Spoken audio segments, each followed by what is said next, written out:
Hi folks, it's Silver Dave, and I'm back in another video. And this time, I want to talk about intrinsic worth. It just so happens that over the past few days, I've had some discussions with some people who brought up the subject, and in conversation when comparing different types of currencies, they've mentioned, well, Dave, there's no such thing as intrinsic worth. Everything is entirely subjective. Well, okay, I hear you saying that, but I intend to show you in this video that there is such a thing as intrinsic worth. And I'm going to show you some examples of things that have intrinsic worth and why. And we're also going to show you some things that don't have intrinsic worth and that are fiat, as in by decree. So let's get started, shall we? Here we go. All right, first, let's take a look at my Exhibit A. You ever seen one of these before? This is a lighter. This is an amazing device. It makes fire. Look at that. When I press the button, it makes fire. Now, I feel very good that there's a lot of people out there who think that this is valuable. And when they don't have one, they are not as happy as when they have one. And when they are cold and wet, this is a really handy device. Lighters have intrinsic worth. Now, what is intrinsic worth? Intrinsic worth means that something is useful to keep. Not just that you can trade it for other stuff, but that it's also useful to keep. A lighter, look at that. Fire. That's amazing. Now, a lighter is made of a variety of different materials. In order to make a lighter like this, you need butane gas, you need flint, you need steel, you need plastic. All of those materials have intrinsic worth because they can be used to make things that people want. People want these. I'm sure of it. There's at least a few people out there that like having these. Now, you can't make a lighter without butane and flint or plastic and steel. Maybe there's a couple different kinds of lighters, but you essentially need these materials. And so these materials have intrinsic worth because of the things that you can make with them. Let's take a look at another example. This right here. This is a candle. We got one right here, lit. It's in a silver candle holder. But this candle is made of string and wax. String and wax have intrinsic worth because you can use them for things. You can make candles. You can't make a candle if you don't have the materials to make it. You can't just make a candle out of digits on your computer screen. You still need wax and string. Candles. This is really good stuff. I love these, and I find that they come in handy. And I know some people would argue that there's no such thing as intrinsic worth, but I would argue back that, yes, people want these. And I would have trouble thinking that there's a time where no one would ever want fire or light. Let's take a look at another example. This time, let's take a look at something that has no intrinsic worth. Look at these. These are paper bills. Look at these things. You know how much these are worth now? Nothing. They're not worth anything at all. You couldn't get 50 cents for these if you tried to. But at one time, they were considered valuable. Fiat, by decree, that the regime that was in charge at that time declared that this was to be good for trades and that it had a value by decree, and it's called fiat. Okay? Now, this fiat has no intrinsic worth. It only is useful to trade for other stuff. The reason that it has no intrinsic worth is because there's no use in keeping it. Because, first of all, as a piece of paper, it is already used, so it doesn't really make very good drawing paper. Also, it does not make very good toilet paper because it is not absorbent or soft, and you'll probably get an infection if you wipe this on your special parts. So I would recommend you use this as toilet paper. There is no use to this to keep it. Only use of this is to trade it for other stuff. Now, I do know some people have said, they say, well, Dave, that's not true because you can use these for something that you can roll it up into a tube like this. See, you can roll it up nice and tight like a tube like this, and then you can look through it. Wow, that's pretty neat. But I don't know that many people want to do that, okay? So this has no intrinsic worth. This is fiat by decree. Now, what's the difference between this and cryptocurrency? I can tell you. The only difference between this and cryptocurrency is that cryptocurrency can shut off in a day. This takes more than a day usually to shut off. But that they always have a short lifespan. And so the only difference between Bitcoin and this, mainly, is that Bitcoin is more trackable, more traceable, and more controllable. These things, people could hand them to a guy. They could say, here you go, I'm going to hand you this for something. And you could hand it to him. And it's possible that if you're not under a camera or a microphone and no one's recording and you're not doing a lot of paperwork for it, it's possible you might have some privacy in your transaction with this particular type of fiat. The global power elite, they don't like this type of fiat anymore. They want a type of fiat that they can track, that they can control, that they can manipulate. And if you think that you can do things on your phone on the internet and it's secret, I don't think that you're right. I think that you might find out that everything that happens on the internet can be tracked and or controlled, and even the internet itself can be taken away from you in a moment. Just as simple as a snowstorm that we had yesterday, and we had no internet, no electricity. And in the same token, they could also take away your internet if you just simply don't pay your bill.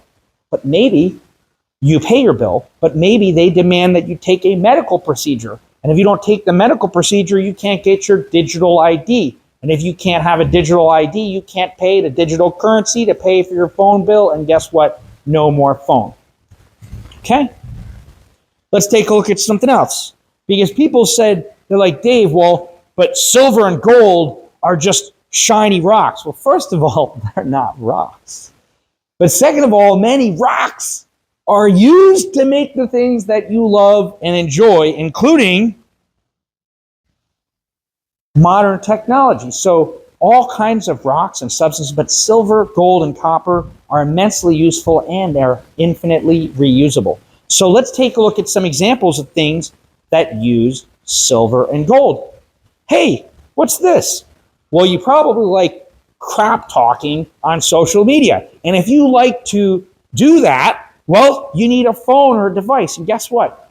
This thing will not work without silver and gold. You cannot substitute it any other ingredients for those parts. You can't put aluminum. Not going to turn on. You need silver and gold. It won't work without it. So if you like your phone and you like crap talking on Slavebook, you like precious metals. You like silver. Let's take a look at another one. Look at this. This is a scale. This thing is so handy. You can put things on it. It tells you how much they weigh. Guess what? Can't make it without silver. You need silver. Let's take it another look at another example. This is a solar-powered calculator. This definitely needs silver because silver is one of the main ingredients in a solar panel. You can't make a solar panel with anything other. You need silver. You can't make it without silver. That's silver. And I could go on and on about all the different things that silver is used in. And so silver is immensely useful, and that the intrinsic worth of silver comes from the fact that it can be used to make a multitude of wonderful things. And so silver and gold are not ever fiat or by decree, for they need not decree because people want them. But things that people don't want just to keep, like fiat currency, they need by decree. They need a value assigned to them because they have no value otherwise. And cryptocurrency is the same way. It is by decree. They just tell you what the price is. And of course, as the price goes up, people keep thinking it's better and better. But the bait is getting more attractive and more attractive to people, but doesn't mean it's not a trap. So now I want to take a moment to show you a few of my little friends over here. I'm going to show you because I think you should see that I am an investor in a lot of unique types of things, and that a lot of people call me a silver maximalist, but I'm not exactly, although I do think silver is the most universal thing to stack, and it never spoils, and it's universally accepted, and it's the most useful material on the planet. But I also stack things that I think will be useful and that I think people will always want. So my investment strategy is kind of like a prepper, stacker investor. And I invest in things that I think will always be useful. So like, let's come on over and take a look. So like I said, I'm into actual things that I think will be useful. And I've been investing in different things that I feel like not only I can use as a barter tool for trades, but also things that even if I get stuck with them, I can enjoy using them myself. Let me show you a few of the things. First, maple syrup. I have a whole lot of maple syrup. Got my picture on it and everything. And maple syrup is delicious. Stores great on the shelf, lasts for a long time. You can trade it for things, but also even if you get stuck with it, you can use it and it's delicious and way healthier than processed white sugar. Let's take a look at this. Candles. I just bought thousands more of these. Candles. These happen to be the best value in candles I can find anywhere. Literally pennies each, and they last for 3 hours. So this is really good. So I'm giving you a little pro tip. You can check out these Yehuda Shabbos candles, are really good. Or you can get them here in the showroom at local Silver Mint. You can buy them and pay with silver. So then let's take a look at this. Look at this. Lighters. I just got thousands more of these. Lighters. I think these will always be valuable. Now, they do have a shelf life. They say it's supposed to last over 10 years, but guaranteed at least 10 years. And so, you want to factor that in. But I think that over the next 10 years, people are going to still want these. And you can use them as a barter tool. And you can trade them for goods and services. Or you can use them and make fire. Man like fire. So this is just a few of the things that are in my personal investment portfolio. Along with my portfolio is not really like a book. It's more like actual stuff. Things that have intrinsic worth. Because I like the idea of things that I know are useful. I'm not a big fan of things that are by decree or things that are theoretical, like, paper promises from governments or cryptocurrencies that are probably made by the governments pretending to not be, and that I like actual things. And regardless of whether Bitcoin is under the control of the NSA, whether they own the patent for it, they do. But even if they don't, that's fine because I like actual things. And so when people say, oh, Dave, you're just a silver maximalist, well, I do like silver a lot, especially little pieces for barters and trades, because I know that for thousands of years, people have accepted gold and silver in trades because they know it has intrinsic worth. Because for thousands of years, silver and gold have been at the top of technology, even thousands of years ago and even today. And the global power elite, they love silver too, and they use it in all of their surveillance devices and all the things they use on us. A lot of them we voluntarily use. And so they love silver and gold. And so I really like silver because of that. Now, silver and gold, 5,000 years that it's been known, that it's been traded, and it's been valued by the human animal. Federal Reserve notes, not even about 100 years. Bitcoin, 10 years. Do you think in 100 years, Bitcoin is still going to be a thing? I would say no, because the global power elite are either going to take total control of it and destroy it well in 100 years, or they're going to shut it down in order to replace it with their system and do the same trick that they did in order to install the Federal Reserve System by crashing all the alternatives and then offering their new system. So in 100 years, if you wanted my bet, 100 years from now, Bitcoin is back to being worthless, but candles, lighters, maple syrup, silver, and gold will still be valued by the human animal. Thank you so much for watching. I'm Silver Dave, and I'm here at local Silver Mint in Ware, New Hampshire. This is not really supposed to be a commercial, but I wanted to at least cover this. But if you do want to see us, now you at least know who we are. Thank you so much for watching, and have a great day.